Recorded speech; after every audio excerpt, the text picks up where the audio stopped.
Урматтуу төрага Чыңгыз Айдарбековду ишенбөөчүлүк көрсөтүү боюнча АК преске чыкты, 5 фракция колдоп атат деп. Анын ичинде элдик турат. Элдик колдогон жок. Сиздин алдыңызда кагаз жок же барбы? Мен ойлойм, биздин фракцияда чечим андай чыккан жок. Рахмат. 5-ci mikrofon. Бүтүн Кыргызстан Мадумаров. Кызматтан төраганы чакырып алуу, анын орун басарын чакырып алуу биздин регламенттин 28 статьясында көрсөтүлгөн. Кандай жол менен чакырылып алынат? Кайсы учурда чакырылып алынат? Анын процедурасы жазылган. Добушка кое коелу деген нерсени бул өзү андай туура эмес. Ал токтом менен чакырылып алынат. Токтомдун долбоору даярдалат. Ал таратылат. Ал тийиштүү комитеттин тыянагы менен токтомдун долбоору чыгып келиш керек парламентке. Ушундай да урматтуу туугандар, эрежеси ушундай. Бул каалоо менен эле кетип калбайт. Ошол төраганын, анын орун басарын, убактылуу комиссиянын төрагасы дагы ушундай процедура менен дайындалат, ушундай процедура менен кызматтан кетет. Анан ушундай сунуш келип түштү, добушка кое коелу дегенде бул туура эмес болуп калат. Баардык нерсени мыйзамдуу алып барганга көнүшүбүз керек. Экинчи маселе. Туура жыйында алып барды. Мен ушул жерде бир эмес 2 жолу сурадым. Бул парламенттик угубу, бул комитеттин жыйыныбы деп. Биринчисинде бир жооп берди, парламенттик угуу. Парламенттик угуу болсо 10 күн башта илиниш керек материал. Комитеттин жыйыны, комитеттин бүгүн биз токтом кабыл албайбыз, чечим кабыл албайбыз деп жарыялады Чыңгыз мырза. Бул стенограммада бар. Кол койбой койгонго укугу бар. Себеп комитеттин жыйыны болсо ал мыйзамды өтүш керек. А мыйзам болгондо 3 күн башта материалдар таратылып берилиши керек. Комитеттин мүчөлөрү ошол менен тааныш керек, окуш керек, көрүш керек. Бул дагы конституциялык норма. Бул биздин каалоо тилек эмес. Урматтуу кесиптештер, мен сиздерден суранам. Жалган маалымат, жалган көөлүк берүүдөн этияттаналы, сактаналы. Татыктуу кишини татыксыз деп, күнөөсүз кишини күнөөлүү деп чечим чыгарып коюш бул шариатта өтө чоң күнөө. Шашпагыла. Эгер кызматтан алабыз десеңер, алып үлгүрөбүз. Бирок эрежеси менен кеткенди.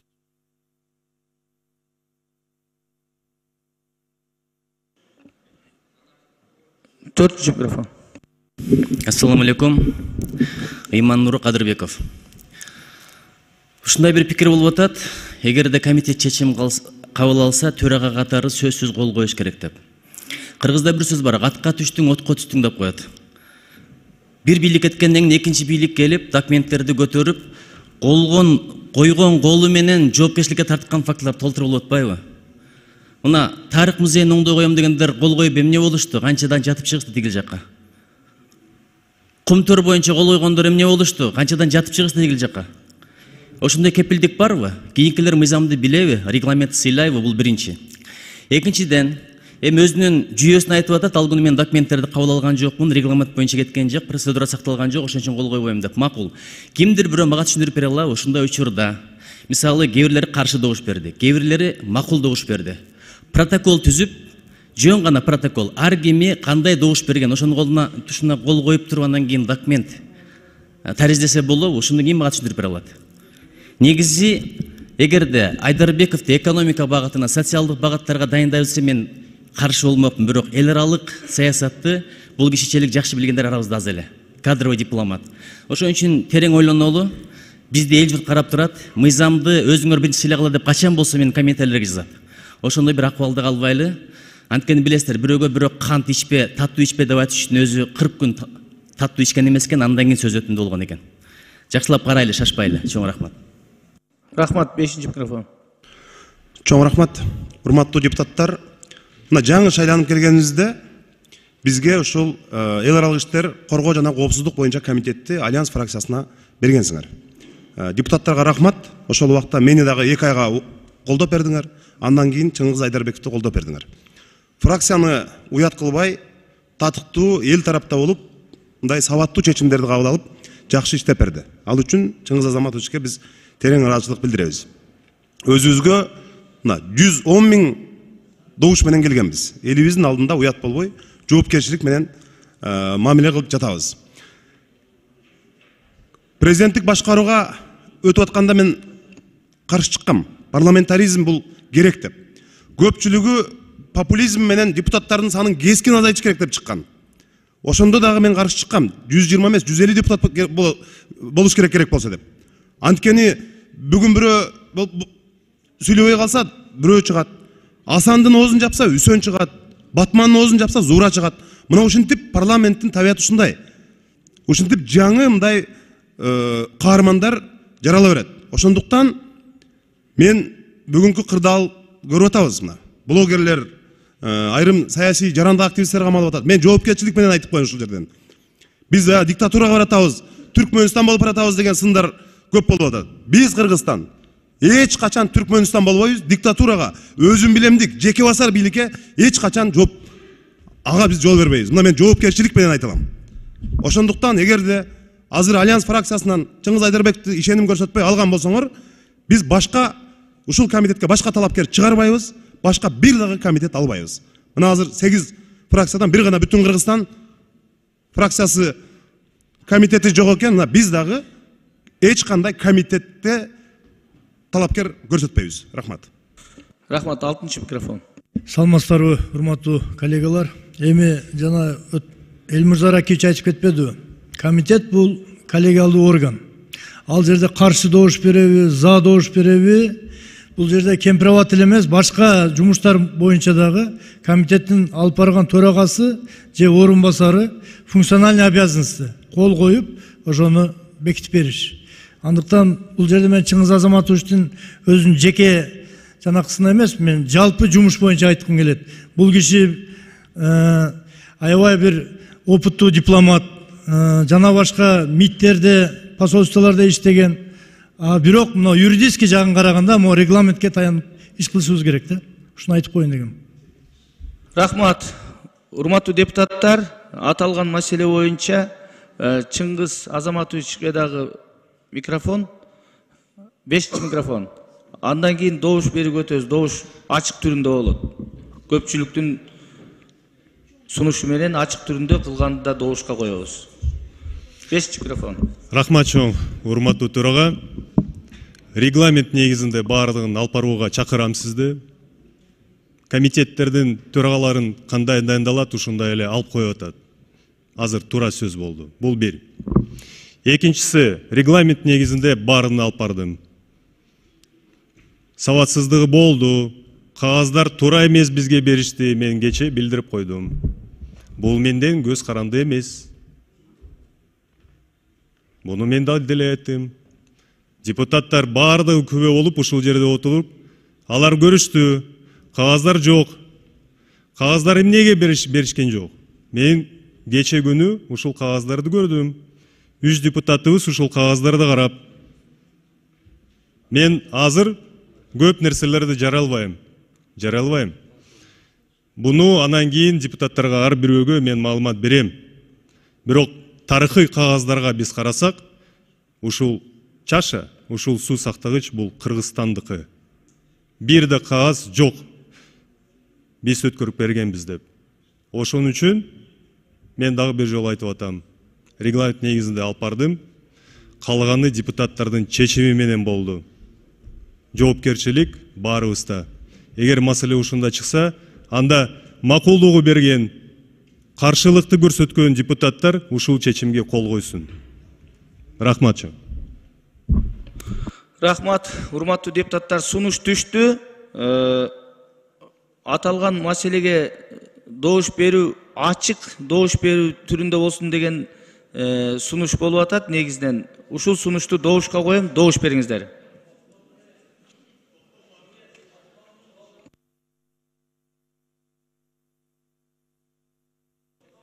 Добуштун жыйынтыгында токтом болот ошонун негизинде. Регламент боюнча кетет атат баары.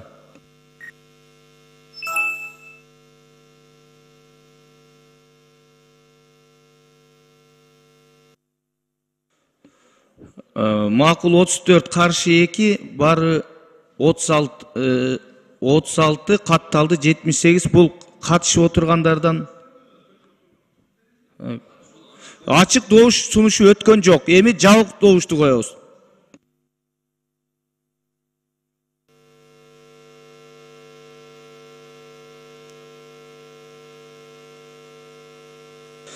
Урматтуу депутаттар, эми азыр жабык электрондук добуш берүү боюнча сунушту добушка коем. Жабык электрондук сунуш 5-чи микрофон. Бүтүн Кыргызстан Мадумаров. Урматтуу коллегалар. Мыйзам менен иштегенди үйрөнөлү шайланайындар. Мыйзам менен. Эгерде ушул протокол, ушул келишимге сөзсүз алып өтүшүбүз керек болсо, бул дагы бүдөмүк ойдо калат. Кошуна мамлекеттер дагы көрөт. Бүдөмүк. Бул чийки май жуткандай болот. Ишенип коюңуздар мага. Баягы казино мыйзамын өткөргөндөй болот. Урматтуу Нурлан Тургунбекович, токтомдун долбоорун сунушталат чакыртып алуу боюнча. Ошол токтомдун долбооруна добуш беребиз биз. Кайда ошол токтом долбоор? Ким даярдайт аны? Баягы демилге көтөрүп чыккан 5 фракция токтомдун долбоорун даярдаш керек эле да. Тийиштүү 4 фракция экен, мына 5-чиси жок экен. Баштарт. Анан ошону тийиштүү комитеттин экспертизадан өткөрүп, анан депутаттарга таратыш керек да. Мына Марлен мырза. Регламент ошондойбу? 28-чи беренеси. Айтпайсыңарбы чыгып, ойлонайын. Болбойт да анан кеттик деп эле уруп кете берген менен. Рахмат, 2-чи микрофон. Урматтуу төрага, урматтуу депутаттар. Мен айттым туура деген боло береби. Мына чакырып атасыңар, регламентти карап иштебейлиби? Мыйзам чегинде иштебейлиби деп. Регламентте комитеттин төрагасынын милдеттерин карасаңар эмне деп турат? Документтерге кол коет деп атат. Чыңгыз Азаматович, мен да катышкам ошол күнү. Биринчи парламенттик угуу деп келгенбиз.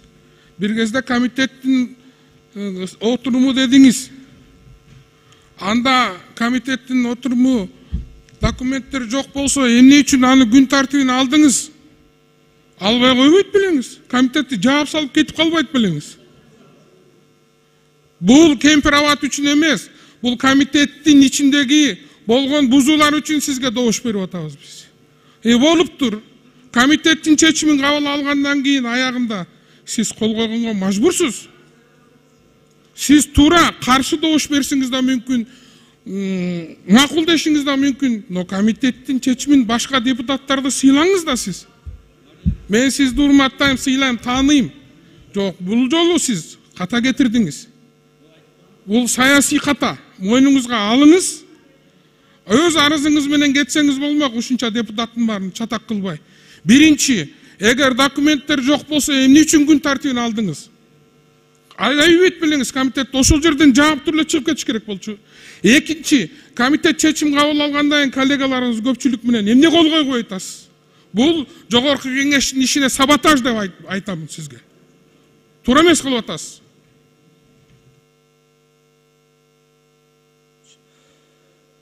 Биринчи микрофон.